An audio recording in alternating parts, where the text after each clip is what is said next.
What else besides journaling? What were some other steps that you did to stay in a healthy mindset?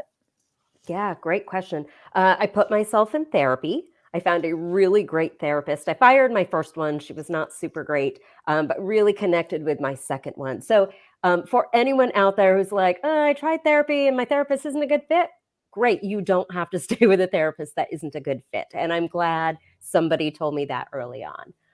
For me, it was lifting weights, which was a really helpful thing, something that I had never done before.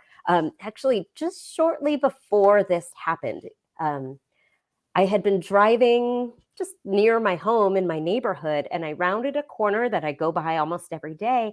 And there was a sign up for this personal training studio that I had never noticed before. So I went home, I called them, and they were running these group fitness classes for women starting at 5 a.m.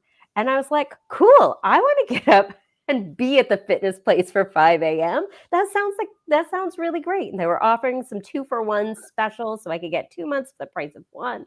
And I thought 2 months with a trainer is going to be enough for me to figure out how to do this. Um, and I started on September 2nd. The timing could not have been better. It was exactly what I needed. The physical release of taking care of my body and doing hard things um, really helped turn this hard time into my life into something completely manageable. And I looked really good at the time, because when you Yes. throw yourself into a, substantial workout program, all kinds of good things are going to happen. So it was that. It was a lot of finding the right people in my support network, and being really mindful how I talked about the situation and who I shared it with.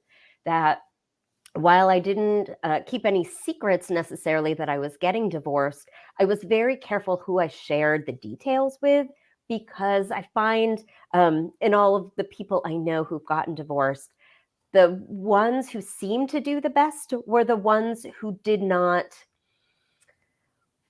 go around just trash talking their spouse that they were getting divorced from. And that was really important, especially because I had 3 kids, to really be mindful of how I spoke and how I conducted myself, because I knew eyes were on me. And there was a lot of pressure to do that, but I wanted to make sure my kids knew I was going to be okay, that my parents who were worried about me knew I was going to be okay, and that I was really taking good care of myself, really for me. That's awesome. Such great advice, definitely.